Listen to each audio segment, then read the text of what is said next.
সম্মানিত ঈদের সালাত উপলক্ষে জামিয়া সালাফিয়ার বাইতুল হামদ জামি মসজিদে উপস্থিত দ্বীনি মুসলিম ভাই ও বোন, প্রশংসা আল্লাহর জন্য, শান্তি অবতীর্ণ হোক আল্লাহর রাসূলের উপর সাল্লাল্লাহু আলাইহি ওয়াসাল্লাম। আমরা সারা পৃথিবীর সার্বিক প্রতিকূল অবস্থাতেও এক সুন্দর পরিবেশে ঈদের সালাত আদায় করতে পেরেছি মর্মে আলহামদুলিল্লাহ। আলহামদুলিল্লাহ, উনি খুব খুশি হন। তাকে খুশি করার সবচেয়ে বড় মাধ্যম আলহামদুলিল্লাহ, যার কারণে সূরা ফাতিহাতে একটি কথা আছে যেটা সবার প্রয়োজন, সেটা হলো ইহদিনাস সিরাতাল মুস্তাকিম, আমাকে সহজ সরল সোজা পথ দেখাও। মানে পথ অনেক। পৃথিবীর মানুষ হিসেবেই, ধর্মীয় হিসেবে ইহুদি খ্রিস্টানদের ভিন্ন পথ আছে, মুসলমানের ভিন্ন পথ আছে। আবার ইসলামী দল হিসাবে শিয়া, মুরজিয়া, খারিজিয়া, জাহামিয়া, মুজাসসামা, আহলে হাদিস, মাযহাবী সব নিয়ে অনেক দল আছে। আবার সাংগঠনিকভাবে মানুষের অনেক দল আছে, যার কারণে প্রত্যেকটা মানুষের এই বাক্যটি অতীব জরুরি যে ইহদিনাস সিরাতাল মুস্তাকিম, আমাকে সোজা সহজ সরল পথ দেখাও। আর এই কথাটি বলার পূর্বে সর্বপ্রথম যেটা তাকে খুশি করা হয়েছে আমার কথাটা যেন মেনে নেয়, সেটা হলো আলহামদুলিল্লাহ। আলহামদুলিল্লাহ শুরু, তারপরে ধারাবাহিক 5টা বলা হয়েছে, শুধু এই একটা কথা যেন মেনে নেয় এই কথাটা জানানোর জন্য। আলহামদুলিল্লাহ রব্বিল আলামিন, সমস্ত প্রশংসা রব্বুল আলামিনের জন্য। আর রহমানের রাহিম, তিনি হচ্ছেন পরম দাতা দয়ালু, মালিক ইয়াউমিদ্দিন, তিনি হচ্ছেন বিচার দিনের মালিক। ইয়াকা নাবুদু, একমাত্র তোমারই ইবাদত করি, ওয়া ইয়াকা নাস্তাইন, একমাত্র তোমারই সাহায্য চাই। এখন পর্যন্ত আসল কথা বলা হয়নি। একটা আসল কথা বলবো তাই প্রস্তুতি, কত প্রস্তুতি। কারো কাছে টাকা চাইতে গেলে হঠাৎ করে যদি বলেন 5,000 টাকা দেন, আমি খুব বিপদে, তো বলবে কে তুমি গো, ব্যাপারটা কি তুমি এভাবে বলছো অনেক। আর গিয়ে যদি বলেন আসসালামু আলাইকুম, আমি খুব বিপদে পড়ে আপনার কাছে এসেছি, আপনি তো মানুষজনকে ধার কর্জ দেন, আমি খুব বিপদে এসেছি, আমি আপনার হাত পা ধরে অনুরোধ করে বলছি আমার ছেলের হাত ভেঙে গেছে, আমাকে 5,000 টাকা দেওয়া লাগবে, আপনি তো সবার উপকার করেন। তখন একটু থামবে, থেমে বলবে সেই তো এখন তো পরিবেশ অনুকূলে নয়, কি যে করি। আচ্ছা ঠিক আছে, 5,000 নয় 3,000 নয়, একটা কিছু বলবে আর কি। আর প্রথম যদি এভাবে চটকে বলেন তাহলে খেপে যাবে, তাহলে সরো এখান থেকে। একটা কথা বলবো যার জন্য কত কথা। সমস্ত প্রশংসা বিশ্বজগতের প্রতিপালকের জন্য, এটা দিয়ে শুরু। রাসূল সাল্লাল্লাহু আলাইহি সাল্লাম বলছেন, আফজালুয যিকরি লা ইলাহা ইল্লাল্লাহ, আফজালুদ দুআ আলহামদুলিল্লাহ। সবচেয়ে উত্তম জিকির লা ইলাহা ইল্লাল্লাহ, আর সবচেয়ে উত্তম দোয়া হচ্ছে আলহামদুলিল্লাহ। দোয়ার জগতে উত্তম দোয়া হলো আলহামদুলিল্লাহ। মানে এ দিয়ে খুব খুশি করা যায়, খুব খুশি। সুবহানাল্লাহ বললে এত নেকি, আলহামদুলিল্লাহ বললে এত নেকি, বলে দাঁড়ি পাল্লা আকাশ জমিন সব ভর্তি করে দিয়েছে। যার জন্য সুবহানাল্লাহ, আলহামদুলিল্লাহ, আল্লাহু আকবার ওই মানে তাসবিতে আপনাদের দেওয়া আছে, রাসূল সাল্লাল্লাহু আলাইহি ওয়াসাল্লাম এভাবে দিয়ে রেখেছে।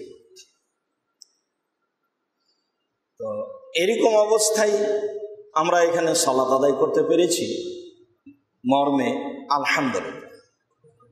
আমরা তার শুকরিয়া আদায় করি যেন তিনি আমাদের উপরে সন্তুষ্ট থাকেন।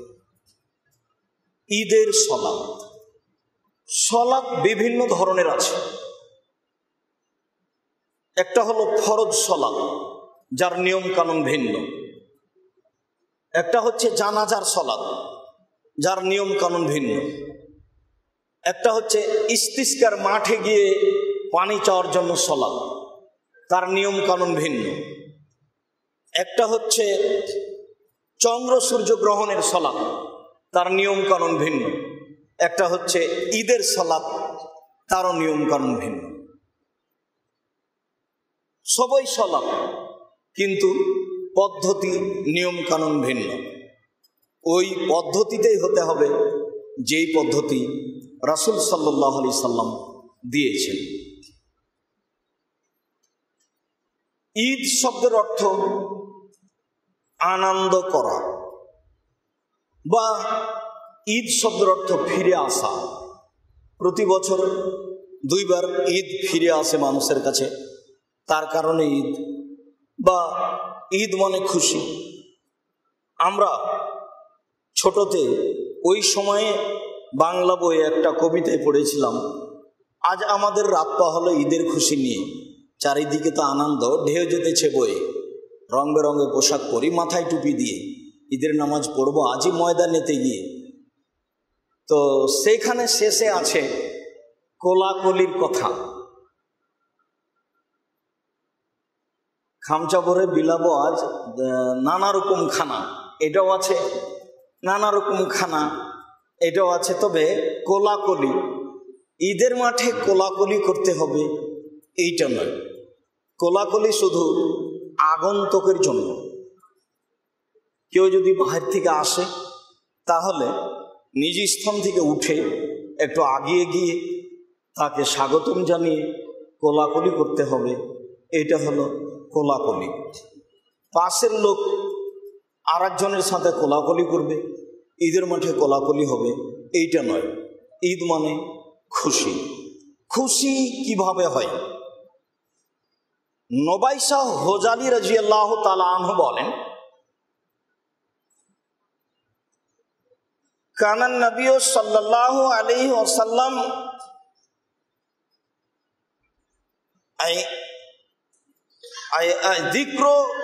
যিকর রাসূলুল্লাহ সাল্লাল্লাহু আলাইহি সাল্লাম আয়ামাল ঈদ ওয়া আয়ামাত তাশরীকে বিল আকলে ওয়া শুরবে ওয়া যিকরিল্লাহ। রাসূল সাল্লাল্লাহু আলাইহি সাল্লামের ঈদের দিনগুলিতে, কুরবানির পরের 3 দিনগুলিতে আনন্দ করার 3টা জিনিস ছিল। একটা খাওয়া, একটা পান করা, একটা জিকির। একটা খাওয়া, একটা পান করা, একটা জিকির।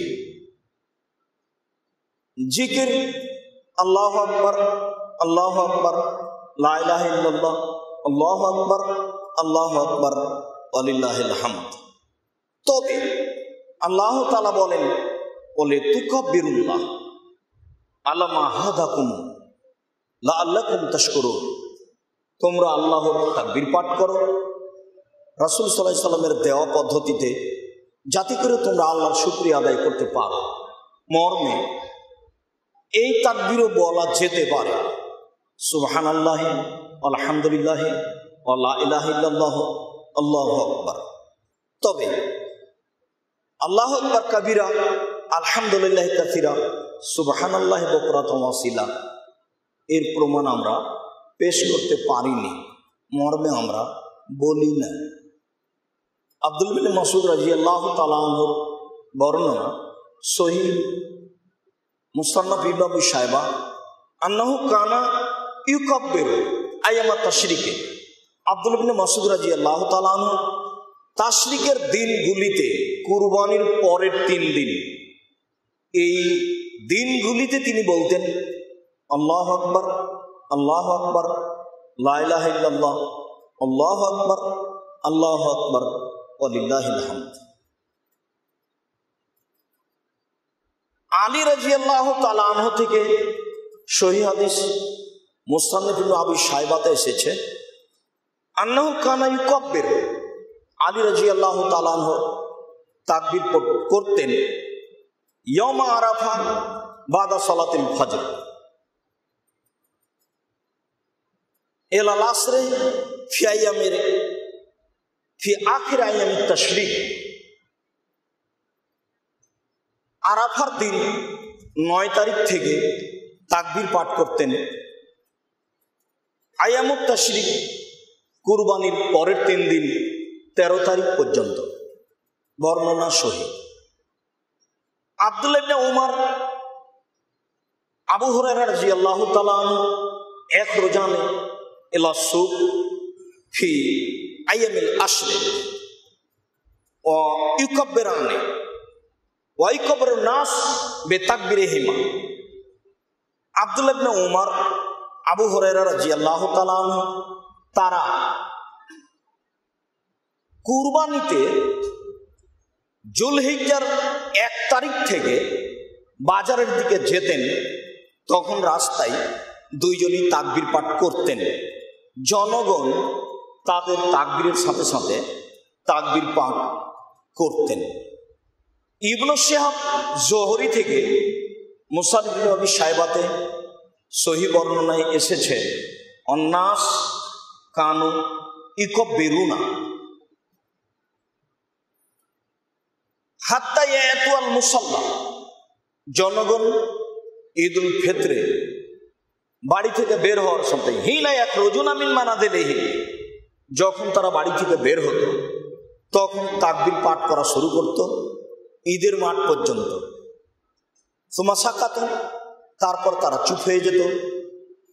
ওয়াকাব্বারু ইযা কাব্বারাল ইমাম, যখন ইমাম তাকবীর পাঠ করতেন, সালাত আরম্ভ করতেন, তখন তারা সালাত আরম্ভ করত। অন্য এক বর্ণনায় ঈদের দিন ফজরের পর থেকে নিয়ে সন্ধ্যা পর্যন্ত বোঝা যায়, বা ফজরের পর থেকে নিয়ে ঈদের মাঠ পর্যন্ত বোঝা যায় মর্মে ঈদের দিনের আনন্দ জিকির, তা হবে ঈদুল ফিতরে ফজরের সালাত থেকে নিয়ে ঈদের মাঠ পর্যন্ত অথবা সন্ধ্যা পর্যন্ত জিকির। আল্লাহু আকবার, আল্লাহু আকবার, লা ইলাহা ইল্লাল্লাহ, আল্লাহু আকবার, আল্লাহু আকবার, ওয়ালিল্লাহিল হামদ। রাসূল সাল্লাল্লাহু আলাইহি সাল্লামের পক্ষ থেকে দেওয়া সহিহ বর্ণনা, আমল করলে ভালো ফল পাবো বলে আশাবাদী ইনশাআল্লাহ। থাকলো খাওয়া পান করা মানুষের ব্যক্তিগত ব্যাপার। ঈদের দিনে বের হওয়ার ব্যাপারে আব্দুল্লাহ ইবনে বিশর রাদিয়াল্লাহু তাআলা আনহু জনগণকে নিয়ে ঈদের মাঠে গেলেন। ফানকারা ইবতাল ইমামে, ঈদের মাঠে গিয়ে ইমামের দেরি করাটাকে নাকচ করে দিলেন, দিয়ে বললেন কাদ ফারাকনা সাআতানা,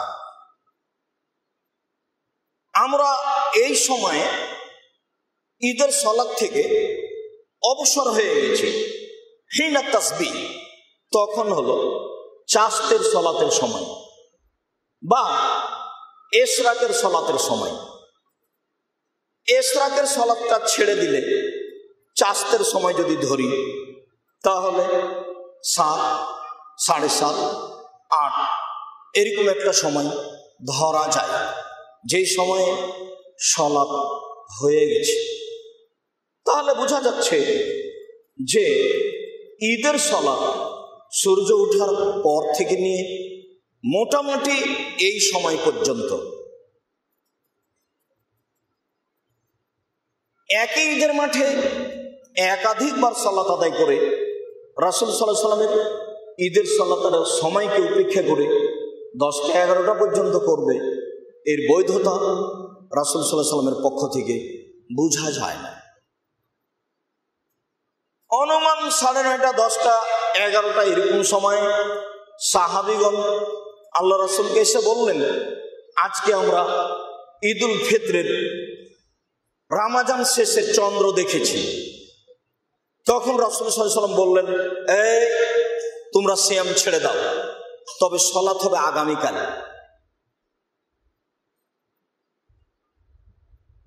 সিয়াম পালন করতে হবে না, কেন? যেহেতু চন্দ্র দেখা প্রমাণ হয়ে গেছে, কিন্তু ঈদের সালাতের সময় পার হয়ে গেছে, যার কারণে আজ আর ঈদের সালাত হবে না, ঈদের সালাত হবে আগামীকাল। বুখারীর অত্র বর্ণনায় বোঝা যায় ঈদের সালাত সূর্য ওঠার পর থেকে নিয়ে এরকম সময়ে পড়লে রাসূল সাল্লাল্লাহু আলাইহি সাল্লামের সুন্নাত অনুযায়ী হবে। আরব ভূখণ্ডে আরব আমিরাত দেশগুলিতে ফজরের সালাত আদায় করতে মসজিদে যায় পকেটে কয়েকটা খেজুর নিয়ে, তারপরে ফজরের সালাতের পরে মসজিদে বসে থাকে। এখন দেখে যে সূর্য উঠে গেছে, তখন দুই একটা খেজুর মুখে দিয়ে ঈদের মাঠে চলে যায়। ঈদের মাঠে গিয়ে সালাত আদায় করে বাড়ি যায়।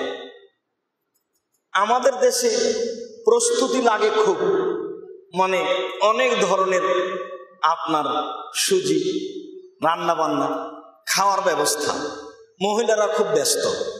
সৌদি আরবের লোক এটা এখনো বুঝতে পারেনি যে এতগুলি খানা তৈরি করতে হবে ঈদের মাঠে যাওয়ার পূর্বে। ওরা এখনো এভাবে বুঝে যে ঈদের সালাত আদায় করতে হবে সূর্য ওঠার পরে। যেহেতু সহিহ হাদিস দ্বারা প্রমাণিত, বুখারী মুসলিমের হাদিসে রয়েছে যে রাসূল সাল্লাল্লাহু আলাইহি সাল্লাম কয়েকটা খেজুর খেয়ে ঈদের মাঠে যেতেন। আনাস রাদিয়াল্লাহু তাআলা আনহু বলেন, লা ইয়াগদু রাসূলুল্লাহ সাল্লাল্লাহু আলাইহি সাল্লাম ইয়াউমাল ফিতরে হাত্তা ইয়াকুলা তামারাতিন ওয়া ইয়াকুলহুন্না বিতরান। রাসূল সাল্লাল্লাহু আলাইহি সাল্লাম ঈদুল ফিতরে ঈদের মাঠে যেতেন না খেজুর না খেয়ে, কয়েকটা খেজুর খেয়ে যেতেন, তবে তিনি বিজোড় খেতেন। বিজোড় খেজুর খেয়ে ঈদের মাঠে যেতেন। মর্মে আরবিরা এখনো ফজরের সালাত আদায় করে কিছুক্ষণ অপেক্ষা করার পরে সূর্য উঠলে খেজুর মুখে দিয়ে ঈদের মাঠে যায়। সালাত আদায় করার পরে বাকি খাওয়ার প্রস্তুতি এখনো তাদের ভিতরে এই সুন্নাত বহাল আছে।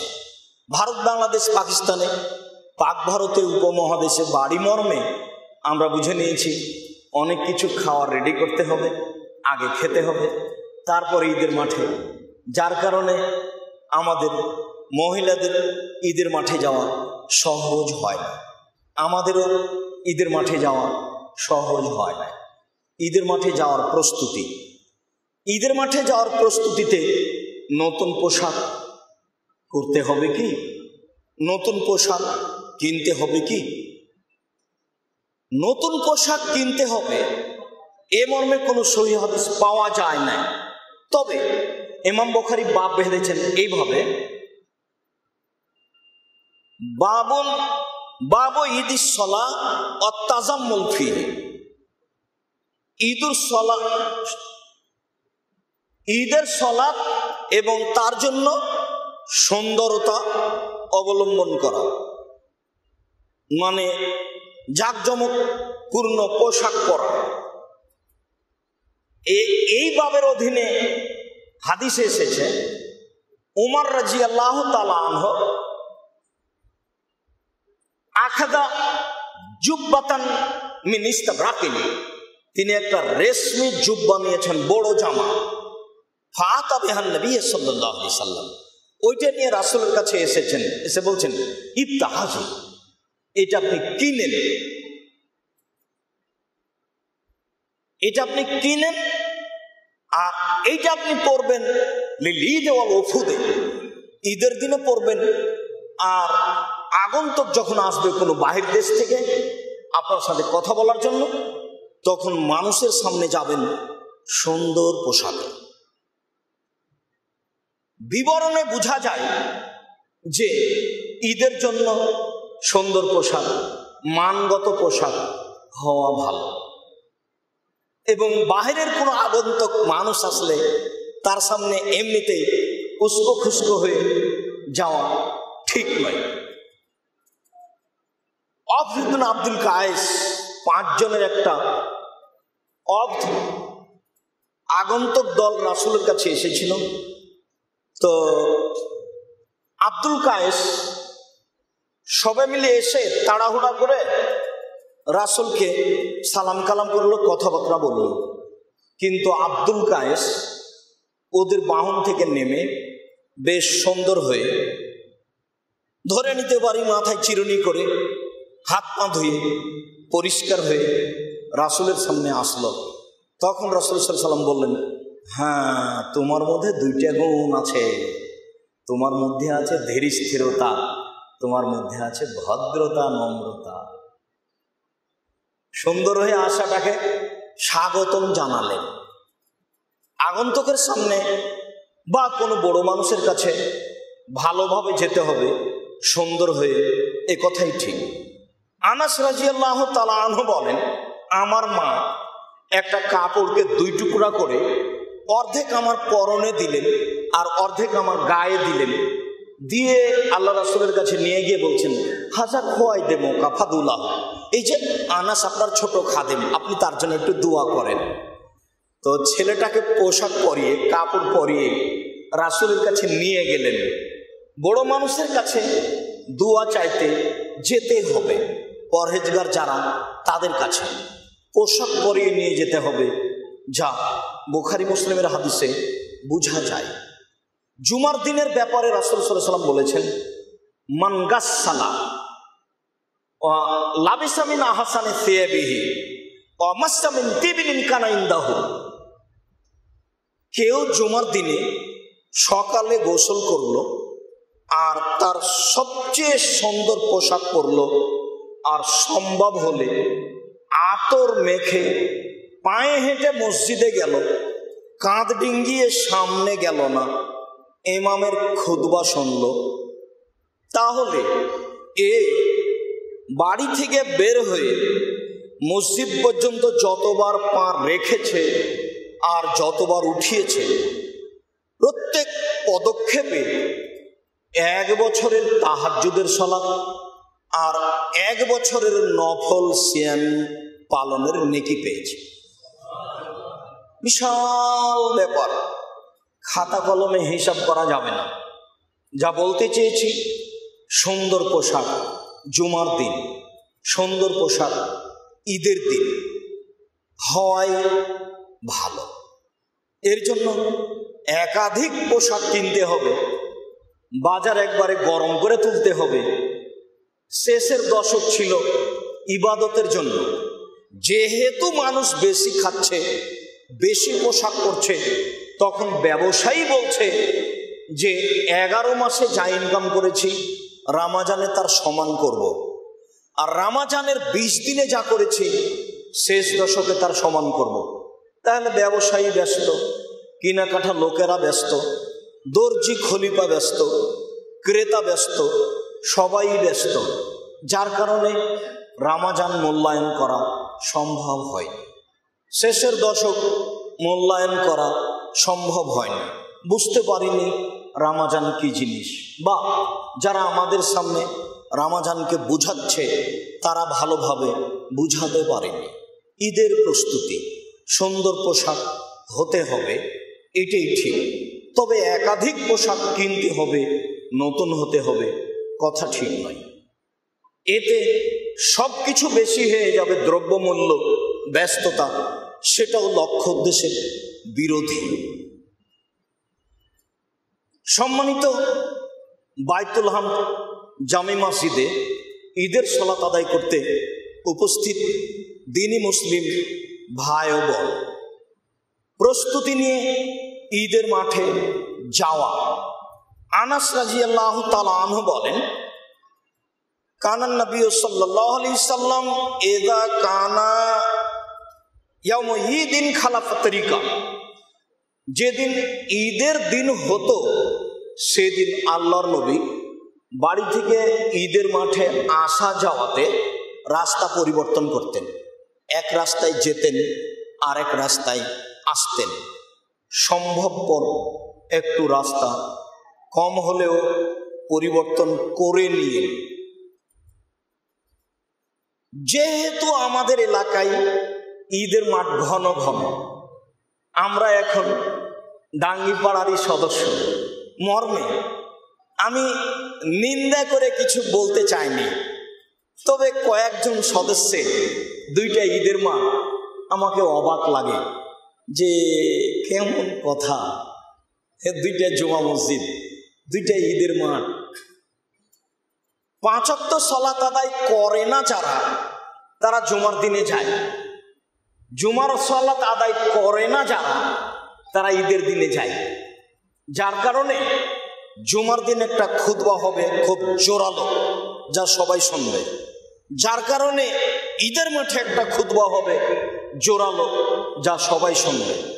যেহেতু মাঝহাবি ভাইরা মহিলাদেরকে ঈদের মাঠে যেতে দিবে না, জেলে পর্দার ব্যাঘাত ঘটবে, মসজিদে যেতে দিবে না, যার কারণে তারা মহিলাদেরকে ঈদের মাঠে না যাওয়ার জন্য বলে থাকে। যদিও এখন ঢাকা শহরের একাধিক জুমা মসজিদে মহিলা যায়। মহিলারা ঈদের মাঠে যেতে বাধ্য। শরীয়তের মাপকাঠি মহিলাদের 5 ওয়াক্ত সালাত বাড়িতে ভালো, জুমার দিন জুমা মসজিদে ভালো, ঈদের দিন ঈদের মাঠে যেতে বাধ্য, যেতেই হবে। ভালো মহিলা তো ঈদের মাঠে যাবে, ঋতুবতীও যাবে।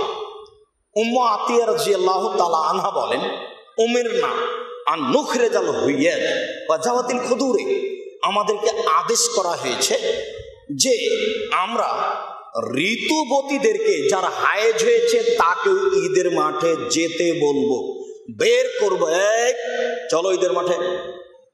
আর যারা কিশোরী তারাও ঈদের মাঠে যাবে।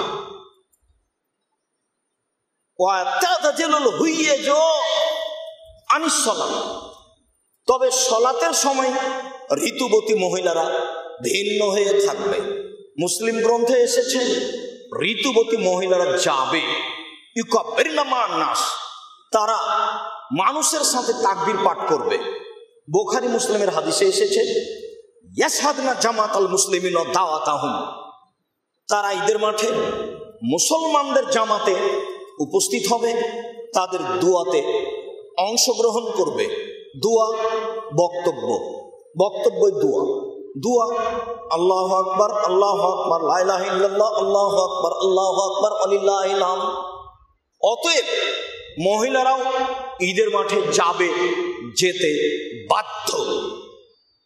একাধিক জুমা মসজিদ একটা ঈদের সালাতের মাঠে সালাত আদায় করবে, এটাই ঠিক। আমাদের বুদ্ধি হওয়ার পরে আমরা দেবীনগর ঈদের মাঠকে দেখছি, প্রায় 40,000 মতো মানুষ ঈদের মাঠে উপস্থিত হয় অনুমান।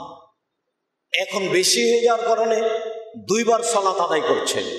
আমি একাধিকবার প্রস্তাব দিয়েছি ঈদের মাঠ বিক্রি করে বড় করা হোক, অন্যথায় ঈদের মাঠ ভাগ করা হোক, কিন্তু 2 বার সালাত আদায় করা থেকে বিরত থাকতে হবে।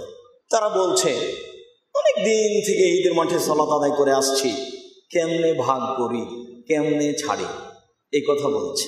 সম্মানিত উপস্থিতি, একাধিক মসজিদের মুসল্লিদের ঈদের মাঠে উপস্থিত হবে। আপনাদের জন্য, রাজশাহীবাসীর জন্য, দেশবাসীর জন্য কেন্দ্রীয় জাতীয় ঈদের মাঠ জামিয়া সালাফিয়ার ঈদের মাঠ, আপনাদের মসজিদ, দেশবাসীর মসজিদ, ডাঙ্গিপাড়ার মসজিদ, জাতির মসজিদ, বাইতুল হাম জামে মসজিদ, যার একতলায় 3000 মুসল্লি সালাত আদায় করতে পারে, যার বিশাল মাঠ 18-20 বিঘা জমির উপরে। জাতিকে আল্লাহর কাছে দোয়া করতে হবে, প্রয়োজনে সিজদা করে শুকরিয়া আদায় করতে হবে। আমি খাকসা, আমার কাছে করার মতো কিছু নেই, আমি একজন নিঃস্ব ফকির মানুষ, ভিক্ষা করে কিছু করি। আমি মাঝে মধ্যে সিজদা করে শুকরিয়া আদায় করি। আপনার বিরোধিতা করা, কিছু মন্তব্য করা তো বহু দূরের কথা, বিরোধিতা করে মন্তব্য করে কিছু ক্ষতি করিয়েন না। সিজদা করে শুকরিয়া আদায় করবেন জামিয়া সালাফিয়ার। কিভাবে হচ্ছে? আল্লাহর বিশেষ রহমত, তাই প্রতি মাসে 17 লক্ষ টাকা বেতন লাগে। 17 লক্ষ। 156 জন শিক্ষক শিক্ষিকা রয়েছে, ইতে সম্পত্তির ব্যবস্থা রয়েছে। প্রায় 3-4 মাস থেকে শিক্ষকদের বসে বেতন দেওয়া হচ্ছে। এই অবস্থায় আপনি শুকরিয়া আদায় করবেন না? মানে আপনি শুকরিয়া আদায় করতে বাধ্য। দেশবাসীর, এলাকাবাসীর, জামিয়া সালাফিয়ার শুকরিয়া আদায় করবে আলহামদুলিল্লাহ বলে 2 রাকাত সালাত আদায় করে সিজদা করে শুকরিয়া আদায় করা দরকার। আরো বলা দরকার যে যেটুকু ভুল ত্রুটি আমাদের আছে এটুকু সংশোধন করে দাও, একমাত্র তোমাকে সন্তুষ্ট করার জন্য যেন এই প্রতিষ্ঠান গড়তে পারি, এই ঈদের মাঠ, এই মসজিদ গড়তে পারি, এখানে যেন কোনো প্রকার স্বার্থ না থাকে। খালে সন্তরে একনিষ্ঠভাবে, খালে সন্তরে তোমাকে সন্তুষ্ট করার জন্য যেন এই কাজ করতে পারি। মানুষ হিসাবে যদি কোথাও ত্রুটি চলে আসে তাহলে তুমি ত্রুটি দূর করো। খালে সন্তরে বলছি, ত্রুটি ভিতরে রাখতে চায় না, এ কথা সবাইকে বলতে হবে। ঈদের মাঠে যাওয়ার প্রস্তুতি, ঈদের মাঠে রাস্তা পরিবর্তন করে যেতে হবে, যাওয়ার সময় তাকবীর পাঠ করতে হবে, ঈদের মাঠে সালাত। আবু সাঈদ খুদরি রাদিয়াল্লাহু তাআলা আনহু বলেন, কানান নবী সাল্লাল্লাহু আলাইহি সাল্লাম ইয়াখরুজু ইয়াউমাল ফিতর ওয়াল আযহা ইলাল মুসাল্লা আও ইলাস সালাহ। আল্লাহর নবী ঈদুল ফিতর অথবা ঈদুল আজহায় ঈদের মাঠে যেতেন। ফাওয়াল শাইইন ইয়াবদাউ বিহি সালাহ, ঈদের মাঠে গিয়ে তিনি প্রথমে ঈদের সালাত আদায় করতেন। প্রথমে কোনো বক্তব্য চলবে না, কারো বক্তব্য চলবে না, কেউ কাউকে বলতে পাবে না যে আপনারা পড়ুন আল্লাহু আকবার, আল্লাহু আকবার, লা ইলাহা ইল্লাল্লাহ, আল্লাহু আকবার, আল্লাহু আকবার, ওয়ালিল্লাহিল হামদ। সবাইকে নিজ গতিতে পড়তে থাকতে হবে। আল্লাহকে সন্তুষ্ট করার অনেক বড় মাধ্যম, যেটা জিকির, যেটা তাকবীর। সর্বপ্রথম কাজ হবে সালাত। দেশের সরকার মারওয়ান, আব্দুল মালিক ইবনে মারওয়ান মিম্বারে উঠে গেছে, আগে খুতবা। আবু সাঈদ খুদরি রাদিয়াল্লাহু তাআলা আনহু বলছেন, এই দেশের সরকারকে বলছে আগে সালাত পরে খুতবা। তখন সরকার মেম্বারের উপরে বলছেন, আরে না, তুমি যেটা জানো সেটা এখন চলবে না, আগে সালাত, আগে বক্তব্য তারপরে সালাত। কেন? সালাত হয়ে গেলে মানুষ চলে যায়, আমার বক্তব্য শোনে না। তখন আবু সাঈদ খুদরি তার হাত ধরে টেনে নামাচ্ছেন, নামেন। তখন উনি বলছেন, না, আগে বক্তব্য পরে সালাত। তখন আবু সাঈদ খুদরি রাদিয়াল্লাহু তাআলা বলছেন, তোর ঈদের মাঠেই থাক, যেখানে রাসূল সাল্লাল্লাহু আলাইহি সাল্লামের সুন্নাত নেই সেখানে আমি নেই। আবু সাঈদ খুদরি রাদিয়াল্লাহু তাআলা আনহুর কথাটি আবার আসবে একটু পরে, একটু পরে আসছে। প্রথমে সালাত, সালাতের আগে কোনো কথা নেই। কাজে আমাদের দেশে সালাতের পূর্বে বিভিন্ন জন বক্তব্য দিয়ে থাকেন যা সুন্নাত বিরোধী। এমপি মন্ত্রী, চেয়ারম্যান মিম্বারের জানাজাকে সামনে রেখে যেমন বক্তব্য হয়, ঈদের মাঠেও তেমন হয় সালাতের পূর্বে, যা সুন্নাত বিরোধী। সালাত আগে, 2 রাকাত সালাত। ইবনে আব্বাস রাদিয়াল্লাহু তাআলা আনহু বলেন, কানান নবী সাল্লাল্লাহু আলাইহি সাল্লাম ইসাল্লি রাকাতাইনে ওয়া লা ইসাল্লি ক্বাবলাহুমা ওয়া লা ইসাল্লি বাদাহুমা। আল্লাহর নবী ঈদের সালাত মাত্র 2 রাকাত পড়তেন, না আগে পড়তেন না পরে পড়তেন। এখানে ঈদের মাঠে এসে বেশি ইবাদত করতে হবে এটা নয়, নিয়ম পালন করতে হবে, এটা সুন্নাত। হজ করতে গেছেন বহু টাকা খরচ করে, আরাফার মাঠে উপস্থিত হয়েছেন, উপস্থিতি হজ, উপস্থিত নেই হজ বাতিল, উপস্থিতি আছে হজ আছে, কোনো সালাত নেই, কোনো সালাত নেই, খালি তাকবীর, লাব্বাইক আল্লাহুম্মা লাব্বাইক, লাব্বাইক লা শারীকা লাক, লাব্বাইক ইন্নাল হামদা ওয়া নি'মাতা লাকা ওয়াল মুলক লা শারীকা লাক। আমি তোমার দরবারে উপস্থিত, তোমার দরবারে উপস্থিত আমি, প্রশংসা তোমার, অনুগ্রহ তোমার, রাজত্ব তোমার, কোনো শরীক নাই তোমার, প্রশংসা তোমার, অনুগ্রহ তোমার, রাজত্ব তোমার, কোনো শরীক নাই তোমার। লাব্বাইক আল্লাহুম্মা লাব্বাইক, লাব্বাইক লা শারীকা লাক, লাব্বাইক ইন্নাল হামদা ওয়া নি'মাতা লাকা ওয়াল মুলক লা শারীকা লাক। ঈদের মাঠে এসেছেন, বেশি সালাত নাই। আল্লাহু আকবার, আল্লাহু আকবার, লা ইলাহা ইল্লাল্লাহ, আল্লাহু আকবার, আল্লাহু আকবার, ওয়ালিল্লাহিল হামদ, আল্লাহু আকবার, আল্লাহু আকবার, লা ইলাহা ইল্লাল্লাহ, আল্লাহু আকবার, আল্লাহু আকবার, ওয়ালিল্লাহিল হামদ। যাতে আল্লাহ সন্তুষ্ট হবেন সেটাই হচ্ছে রাসূল সাল্লাল্লাহু আলাইহি সাল্লামের মাধ্যম, ব্যতিক্রম কারো কোনো মাধ্যম চলবে না। ঈদের মাঠের প্রথম কাজ সালাত, জরুরি কথা। বুখারীতে বাব বাঁধা আছে ঈদের মাঠে কোনো মিম্বার চলবে না, ঈদের মাঠ পাকা করা হবে না, ঈদের মাঠে ইমামের মেহরাবের ব্যবস্থা করা হবে না, ঈদের মাঠে মিম্বার চলবে না। এরিয়া ঘেরার জন্য চতুর্দিক দখল করা যায়, হিসাবে প্রাচীর দেওয়া যায়, পাকা করা যাবে না। এখন ঈদের মাঠ সুন্দর করে সাজানো হচ্ছে বাসর ঘরের চেয়ে বেশি দামি করে। বাসর ঘর একজনের টাকা দিয়ে সাজানো হয়েছে, তাই আর কত ভালো হবে, 10-এর টাকা দিয়ে ঈদের মাঠ সাজাতে হবে, সেটা হবে বাসর ঘরের চেয়ে সুন্দর দামি। মুহাম্মদ সাল্লাল্লাহু আলাইহি সাল্লাম মসজিদে নববীর উপর দিয়ে পায়ে হেঁটে চলে গেলেন প্রায় 500 গজ দূরে। পৃথিবীতে 3টা মসজিদ দেখার জন্য, ইবাদতের জন্য যাওয়া যায়। এক, মসজিদুল আকসা, জেরুজালেমে যেটা রয়েছে মসজিদুল আকসা। 2, মসজিদে নববী যেটা মদিনায় আছে। 3, বাইতুল্লাহ, আল্লাহর ঘর, কাবা ঘর। এই 3টা মসজিদে ইবাদতের জন্য, দেখার জন্য যাওয়া যায়। তিনি বলেছেন পৃথিবীর যে কোনো জায়গায় 2 রাকাত সালাত আদায় করলে যত নেকি হবে, মসজিদে নববীতে 2 রাকাত সালাত আদায় করলে তার চেয়ে 1000 গুণ বেশি হবে। তবে তিনি এই কথা বলেছেন মসজিদে আকসাই 2 রাকাত সালাত আদায় করলে পৃথিবীর অন্য মসজিদের চেয়ে 1000 গুণ বেশি নেকি হবে। তবে কাবা ঘরে বাইতুল্লাহ 2 রাকাত সালাত আদায় করলে কত নেকি বেশি হবে তা বলা যাবে না, 1 লক্ষ গুণ বেশি নেকি হবে মর্মে হাদিসটি জয়ী। কাবা ঘরে 2 রাকাত সালাত আদায় করলে কত নেকি হবে তা মানুষের জানা নাই, তা হবে বেহিসাব, খাতা কলমের বাইরে। যার কারণে রাসূল সাল্লাল্লাহু আলাইহি ওয়াসাল্লাম বলেছেন, মনে রেখো এই মসজিদে হারামের পরিচালক আমার বংশের লোকজন, তোমরা কখনো কোনো মানুষকে কাবা ঘরে তওয়াফ করতে এবং সালাত আদায় করতে নিষেধ করব না। লাইলা নাহারান, 24 ঘন্টা রাত দিন কাবা ঘরে সকাল সন্ধ্যা নেই, সূর্য উঠা ডুবা নেই, দুপুর নেই, 24 ঘন্টা সালাত চলবে, তার নাম কাবা ঘর। জুমার দিন জুমা মসজিদে সূর্য ওঠার পর থেকে নিয়ে আজান পর্যন্ত সালাত চলবে, তার নাম জুমার দিন জুমা মসজিদ। ঈদের মাঠে কোনো সালাত নেই।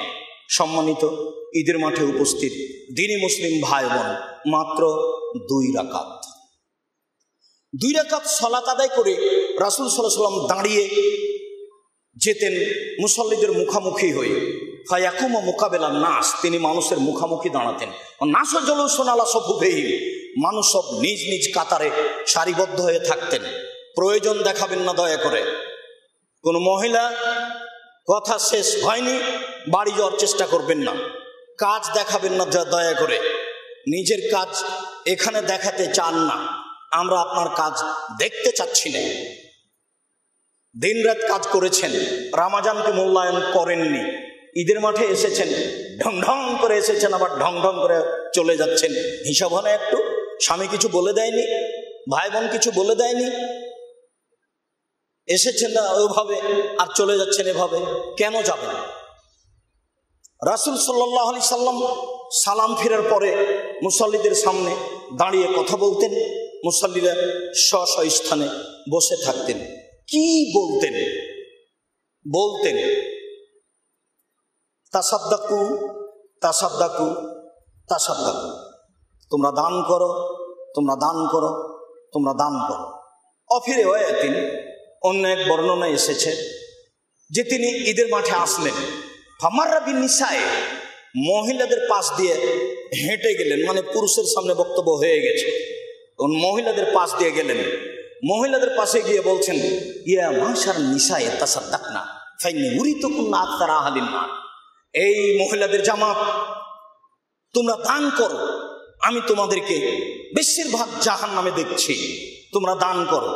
একটি বাক্য এখানে রাসূল সাল্লাল্লাহু আলাইহি ওয়াসাল্লাম বলেছেন, বিচারের মাঠে আল্লাহ মানুষের সাথে কথা বলবেন মুখামুখি, কোনো দোভাষী থাকবে না, কোনো অন্তরাল থাকবে না। মুখামুখি, কোনো দোভাষী থাকবে না, কোনো আর অন্তরাল থাকবে না। তখন মানুষ তার ডান দিকে তাকিয়ে দেখবে, ফায়ারা মাকাদ্দামা মিন আমালিহি, তার সব কর্ম দেখতে পাবে। বাম দিকে লক্ষ্য করবে, তার সব কর্ম দেখতে পাবে। সামনের দিকে লক্ষ্য করবে, তখন দেখবে জাহান্নাম। তখন তিনি বললেন, ফাত্তাকুন নারা অলবিশিকে তামারাতেন। শোনো পৃথিবীর মুসলিম পুরুষ নারী, তোমরা জাহান্নামের আগুন থেকে বাঁচো। খেজুরের আঁঠির ওপরে, খেজুরের মূল অংশের নিচে একটা সাদা ছাল আছে, একেবারেই চিকন। ওই পরিমাণ দান করে হলেও জাহান্নাম থেকে বাঁচো। তার মানে ইবাদতের জগতে সবচেয়ে শক্তিশালী, ক্ষমতাধর, পাওয়ারফুল ইবাদত হচ্ছে দান। দানের চেয়ে ইবাদতের জগতে কোনো শক্তিশালী ইবাদত নেই। যে নিজস্ব ক্ষমতা আর একজনের উপর দিয়ে প্রভাব বিস্তার করে। আপনি দান করলেন, কবরের শাস্তি বন্ধ, রাসূল সাল্লাল্লাহু আলাইহি ওয়াসাল্লাম বলেছেন। আপনি দান করলেন, আল্লাহর রাগ মিটে গেল, রাসূল সাল্লাল্লাহু আলাইহি ওয়াসাল্লাম বলেছেন। আপনি দান করলেন, পাপ ধুয়ে গেল ওইভাবে, পানি দিয়ে যেভাবে আগুন নিভিয়ে যায়, রাসূল সাল্লাল্লাহু আলাইহি ওয়াসাল্লাম বললেন। তাই বলছেন, ও মহিলাদের জামাত, তোমরা দান করো, আমি তোমাদেরকে বেশিরভাগ জাহান্নামে দেখছি। কুলনা অবে মা ইয়া রাসূলুল্লাহ, মদিনার মহিলারা কথা বলতে প্রস্তুত। কেন কেন সবাই জাহান্নামে যাব? তখন রাসূল সাল্লাল্লাহু আলাইহি ওয়াসাল্লাম বলছেন,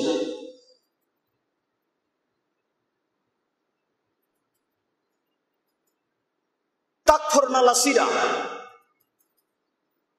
তোমরা অভিশাপ করো আর স্বামীর অকৃতজ্ঞ হও। তোমাদের দুইটা কাজ। স্বামীর খুব কৃতজ্ঞ হতে হয়, স্বামী যা বলছে তা মেনে চলতে হয়, পাপ না হলেও, তিতা লাগলেও মিঠা লাগলেও। অনেক সময় স্বামী মারলে, গালি দিলে কাজ করতে মন চায় না, তখন এক গিলাস পানি চাইলে সামনে নিয়ে এসে গিলাসটা থ্যাকস করে রেখে চলে যায়। এদিকে রাসূল সাল্লাল্লাহু আলাইহি ওয়াসাল্লাম স্ত্রীকে মারতে নিষেধ করেছেন। কেন? পৃথিবীতে শান্তি তৃপ্তির জায়গা হচ্ছে স্ত্রী। স্ত্রী ছাড়া শান্তি তৃপ্তির জায়গা পৃথিবীতে আর কোথাও নেই। স্বর্ণ দিয়ে ঘর বানালেও শান্তি তৃপ্তি হবে না স্ত্রী ছাড়া। রেশমি দিয়ে বিছানা সাজালেও শান্তি তৃপ্তি হবে না স্ত্রী ছাড়া। যার কারণে তাকে মারতে, গালি দিতে নিষেধ করেছেন। সাথে সাথে তার সাথে ভালো আচরণ করতে বলেছেন। আর এইগুলি বাস্তবায়ন করতে হলে নাম ধরে ডাকতে হবে, নাম ধরে বলতে হবে, খালেদা পানি নিয়ে আসো, খালেদা জুতা জোড়া নিয়ে আসো। নিজে নিজেই পানি ঢেলে নেবেন না, নিজে নিজেই জুতা খুঁজবেন না। যদি নিজে নিজেই খুঁজেন তাহলে আপনার স্ত্রী মনে করবে আমার উপরে রাগ করেছে, সেজন্য আমাকে বলে না। এইটা নিজে করবেন না, নাম ধরে করতে বলবেন। আল্লাহ রাসূল বলছেন, আয়েশা জি জানামাজটা দাও তো। তখন আয়েশা রাদিয়াল্লাহু আনহা বলছে, আমি যে ঋতুবতী। তখন আল্লাহ রাসূল বলছেন, আরে হাইজ কি তোমার হাতে লেগে আছে নাকি? যাও মসজিদে জানামাজ নিয়ে আসো। আয়েশা জি ছুরিটা ধারালো করে নিয়ে আসো। আল্লাহ রাসূল নাম ধরে আদেশ করতেন, ভালোবাসা বাড়বে। পরের বাক্যে তিনি বললেন, মা রাআইতু মিন নাকিসাতি আকলিন ওয়া দীনিন আযহাবা লিরাজুলিল হাজিম মিন ইহদাকুন্না, দেখিনি আমি তোমাদের চেয়ে কাউকে যে বুদ্ধিমানের বুদ্ধি নষ্ট করতে পারে তোমাদের চেয়ে কেউ। তোমরা এক আশ্চর্য জাতি যে বুদ্ধিমানের বুদ্ধিকে নষ্ট করতে পারো। একবার হাসলে আপনার বুদ্ধি শেষ, একবার হাসলে। ও ভিন্ন পদার্থের তৈরি, যার জন্য তাকে বাড়িতে রাখার জোরালো আদেশ আল্লাহর পক্ষ থেকে, যার কারণে তাকে বাড়িতে রাখার জোরালো আদেশ রাসূল সাল্লাল্লাহু আলাইহি ওয়াসাল্লামের পক্ষ থেকে। তখন মহিলারা বলতে লাগলেন, কুলনা আমরা বললাম, অমা নোকসানো আকলে না অদিনে না। আচ্ছা ঠিক আছে বুঝলাম, আপনি একটু বলেন তো আমাদের দিনের ঘাটতি কি, আমাদের বিবেকের ঘাটতি কি? তখন আল্লাহ রাসূল বলছেন, কেন? আলাইসা শাহাদাতুল মারাতে মিসলা নিসবে শাহাদাতির রাজুলে, মহিলাদের সাক্ষী পুরুষের সাক্ষীর অর্ধেক নয় কি? একজন সমান দুইজন মহিলা, একজন সমান দুইজন মহিলা। কুলনা বালা, হ্যাঁ হ্যাঁ হ্যাঁ জি জি, দুইজন সমান একজন। তখন আল্লাহ রাসূল বলছেন, ফাযালিকা মিন নোকসানে আকলেহা, এটা হচ্ছে তাদের বিবেকের ঘাটতি, তাই দুইজন সমান একজন। আলাইসা এ জাহাজাত লাম তুসাল্লি ওয়া লাম তাসুম, কেন? ঋতুবতী হলে সালাত আদায় করে না, সিয়াম পালন করে না, এটা নয় কি? কুলনা বলা, হ্যাঁ হ্যাঁ হ্যাঁ হ্যাঁ, ঋতুবতী হলে সালাত আদায় করে না, সিয়াম পালন করে না, এইটা হচ্ছে নোকসানো দিনেহা, এটা তাদের দিনের ঘাটতি। অতএব তোমরা দান করো। রাসূল সাল্লাল্লাহু আলাইহি ওয়াসাল্লাম তাদের কাছে দানের কথা বলতেন, উপদেশ দিতেন। সম্মানিত মসজিদের ঈদের মাঠে উপস্থিত দিনী মুসলিম ভাই বোন, ঈদের মাঠে আসার জন্য দান করার জন্য প্রস্তুতি নিয়ে আসবেন। রমজান মাস তো দান করেছেন, আমি বাইতুল হাম জামে মসজিদে আজকে এসেছেন সেজন্য বলছি না, পৃথিবীর যেখানে যখন ঈদের মাঠে যাবেন তখন খেয়াল করে 5টা 200টা 50টা 2-1000 5,000 টাকা পকেটে করে নিয়ে বের হবেন। তাহলে রাসূল সাল্লাল্লাহু আলাইহি ওয়াসাল্লামের সুন্নাতকে বাস্তবায়ন করতে পারবেন যার যতটুকু সম্ভব। একে তো দান হচ্ছে জাহান্নাম থেকে বাঁচার খুব বড় মাধ্যম। 2 আর ঈদের দিনের একটা সুন্নাত সালাত 7-5-12 তাকবীরে। কাসির বিন আব্দুল্লাহ বলছেন যে রাসূল সাল্লাল্লাহু আলাইহি সাল্লাম ঈদের সালাত আদায় করিয়েছেন প্রথমে 7 তাকবীর কেরাতের পূর্বে, পরে 5 তাকবীর কেরাতের পূর্বে। তবে এক বর্ণনায় তাকবীরে তাহরিমা ছাড়া অর্থাৎ 13 তাকবীর, সেটাও হাদিস সহিহ। তবে 12 তাকবীরের হাদিসের সংখ্যা অনেক বেশি। 9 তাকবীরও ঈদের সালাত আদায় করা যায়, 12 তাকবীরের সংখ্যা অনেক বেশি। 7-5-12 যা আমরা করে আসছি এটাই সুন্নাত। ঈদের মাঠে আজান নেই, একামত নেই। জাবির ইবনে সামরা বলছেন সাল্লাইতু মা নবী সাল্লাল্লাহু আলাইহি সাল্লামের ঈদাইনে, আমি রাসূলের সাথে 2 ঈদের সালাত আদায় করেছি, গায়রা মাররাতিন ওয়ালা মাররাতাইনে বেগেরা আযান ওয়ালা ইকামা। একবার দুইবার নয়, একাধিকবার 2বার সালাত রাসূল সাল্লাল্লাহু আলাইহি সাল্লামের সাথে ঈদের সালাত আদায় করেছি, সেখানে কোনো আজান ছিল না, একামত ছিল না। সম্মানিত উপস্থিতি, আলোচনার শেষের দিকে এসে কয়েকটা কথা ফিরিয়ে বলছি, ছুটে গেছে নাকি তা আমার মনে পড়ছে না। এক জায়গাতে বললাম যে রাসূল সাল্লাল্লাহু আলাইহি সাল্লাম মসজিদে নববীর উপর দিয়ে হেঁটে গেলেন 500 গজ দূরে ঈদের সালাত আদায় করতে, অথচ মসজিদে নববীতে সালাত আদায় করলে পৃথিবীর অন্য জায়গার চেয়ে 1000 গুণ বেশি নেকি হবে। তবুও তিনি ফাঁকা জায়গায় খোলা মাঠে ঈদের সালাত আদায় করতে গেলেন। মানে ঈদের সালাত ফাঁকা জায়গায় খোলা মাঠে হবে, এটাই সুন্নাত। ঈদের সালাতের পরে রাসূল সাল্লাল্লাহু আলাইহি সাল্লাম মুসল্লিদের সামনে বক্তব্য দিতেন, এজুহুম তিনি তাদের উপদেশ দিতেন, ওয়া ইসিহুম তাদের তিনি নসিহত করতেন, ওয়ামরুহুম তাদের তিনি বিভিন্ন বিষয়ে আদেশ করতেন। মর্মে জরুরি কয়েকটি কথার পুনরাবৃত্তি যা বলেছি। ঈদের প্রস্তুতির জন্য সুন্দর পোশাক হতে হবে, এ কথাই ঠিক। এক রাস্তা দিয়ে আসতে হবে, আরেক রাস্তা দিয়ে যেতে হবে, এইটাই সুন্নাত। আসতে লেগে যেতে লেগে ঈদের মাঠে তাকবীর পাঠ করতে হবে, এই তাকবীর পাঠ করতে হবে, এটাই সুন্নাত। ঈদের মাঠে প্রথমে হবে সালাত, পরে হবে খুতবা, এটাই সুন্নাত। ঈদের মাঠে আসতে হবে খেয়ে। বুরায়দা রাদিয়াল্লাহু তাআলা আনহু বলেন, লা ইয়াখরুজুন নবী সাল্লাল্লাহু আলাইহি সাল্লাম ইলা ঈদিল ফিতরে হাত্তা ইয়াতামা ওয়ালা ইয়াতামু ফি ঈদিল আযহা ইল্লা ইসাল্লিয়া। রাসূল সাল্লাল্লাহু আলাইহি সাল্লাম ঈদুল ফিতরে খেয়ে যেতেন, না খেয়ে যেতেন না, আর ঈদুল আজহাতে এসে খেতেন, খেয়ে যেতেন না। ঈদুল আজহাতে কুরবানির ঈদে সোয়া পহর রোজা থাকতে হবে এ কথা নয়, বাড়িতে এসে গোশত খেতে হবে কুরবানির এ কথা নয়। তবে কুরবানির গোশত খেতে পারে, এ পর্যন্ত না খেয়ে থাকতে পারে।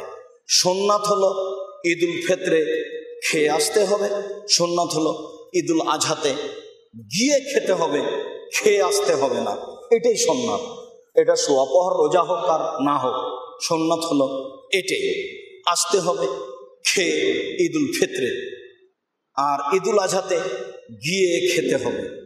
এরপরে 7-5-12 তাকবীরে ঈদের সালাত হবে, যা আমরা আপনাদের বাস্তব দেখালাম।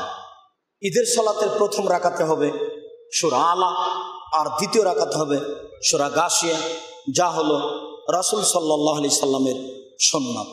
মর্মে জরুরি কথার প্রথম কথা হচ্ছে এই, যেসব দিনী ভাই বোন এসেছেন তাদের কাছে আমাদের পক্ষ থেকে একটি জরুরি অনুরোধ, সেটা হলো জামিয়া সালাফিয়ার জন্য দোয়া করবেন। আমার মনে বড় সাধ, এদেশের মাটিতে একটি উন্নত মানের প্রতিষ্ঠান গড়ব ইনশাল্লাহ। সেটা হলো জামিয়া সালাফিয়া রূপগঞ্জ নারায়ণগঞ্জ ঢাকা, সেটা হলো জামিয়া সালাফিয়া ডাঙ্গিপাড়া পাওয়া রাজশাহী। আমার মনে বড় সাধ, পৃথিবীবাসীকে নিয়ে দেশবাসীকে নিয়ে আল্লাহর কাছে খুব কাকতি মিনতি করে কান্নার স্বরে বলতে চাই, তুমি আমাদের এ দাবি কবুল করো। তুমি পরাক্রমশালী, তোমার শক্তিকে কেউ ঠেকাতে পারে না। তুমি আজিজ, তোমাকে কেউ পারে না। তুমি কাবি, তুমি শক্তিশালী, তোমাকে কেউ পারে না। তুমি জব্বার, তুমি কাহার, তুমি নিজ কর্মে মজবুর, তোমার যা ইচ্ছে সেটাই তুমি করো, তোমার কর্মকে কেউ ঠেকাতে পারে না। মর্মে আমরা অসহায় নিঃস্ব মানুষ তোমার দরবারে জোরালো দাবি জানাচ্ছি, তুমি আমাদের জামিয়া সালাফিয়াকে কবুল করো। পরের কথা, দেশবাসীর জন্য, এলাকাবাসীর জন্য, পৃথিবীবাসীর জন্য কেন্দ্রীয় ঈদের মাঠ জামিয়া সালাফিয়ার মাঠ, সবার জন্য ঈদের মাঠ জামিয়া সালাফিয়ার ঈদের মাঠ। আমরা আপনাদেরকে সম্ভবপর এই ঈদের মাঠে আসলে কোরআন হাদিসের কথা, রাসূল সাল্লাল্লাহু আলাইহি সাল্লামের কথা অনুযায়ী বলার চেষ্টা করব। পরের কথা, যারা দিনী ভাই বোন সংকীর্ণতায় দিন কাটাচ্ছেন তাদেরকে অনুরোধ জানাব, সংকীর্ণতা দূরে করুন, পরামর্শ দেন। পরামর্শ প্রতিষ্ঠানের অনুকূলে হলে মূল্যায়ন করার চেষ্টা করব ইনশাআল্লাহ। সাথে সাথে যাদেরকে আপনারা সংকীর্ণ মনের মনে করছেন তাদেরকে দাওয়াত দেন। তাদের সাথে আপনাদের রাগের, মন্তব্যের, মন কষাকষির প্রয়োজন নাই। আমরা মানুষ হিসাবে চেষ্টা চালাচ্ছি। আমরা জামিয়া সালাফের মাঠে ঈদের সালাত আদায় করব মর্মে ডাঙ্গিপাড়ার 2 মসজিদে আমি নিজে গেছি, কথা বলেছি। যদিও এক ঈদের মাঠ থাকার পরে আর একটা ঈদের মাঠ হয়েছে, আজও আলেম ওলামাকে জিজ্ঞাসা করলে বৈধতার পথকে খুঁজে পাবে না। এক জুমা মসজিদ থাকার পরে আরেক জুমা মসজিদ তৈরি হয়েছে অল্প জায়গার মধ্যে। বলছিলাম, সব সংকীর্ণতা দূর করে আল্লাহকে সন্তুষ্ট করার আশায় বিশাল নিয়ামতকে মূল্যায়ন করেন জামিয়া সালাফের মাঠে ঈদের সালাত আদায় করার জন্য আসেন, আর বাইতুল হাম জামে মসজিদে জুমার সালাত আদায় করার জন্য আসেন। আমরা আপনাদেরকে সম্ভবপর দিনের দাওয়াত কোরআন এবং সহিহ হাদিস অনুযায়ী দেওয়ার চেষ্টা করব। শেষে সকল দিনী ভাই বোনকে জামিয়া সালাফিয়ার জন্য দোয়ার সাথে সাথে সহযোগিতা করার জন্য অনুরোধ করব। আমি খাকসার আপনাদের জন্য আন্তরিকভাবে দোয়া করি। দিন রাত আল্লাহকে বলি, মানুষ যে সহযোগিতা করছে, কে কি নিয়তে করছে নিয়ত জানা নেই। তুমি মানুষের অন্তর্জামী, তুমি সব কিছু করতে পারো। তুমি রহমান, তুমি রাহিম, তুমি তাওয়াব, তুমি গাফফার, তুমি আজিজ, তুমি সব কিছু করতে পারো। তুমি মানুষের এই দানকে কবুল করো। তুমি মানুষের অন্তর থেকে সংকীর্ণতাকে দূর করে দাও। দেশবাসী বিপদে পড়ে আছে, এই বিপদ থেকে উদ্ধার করো।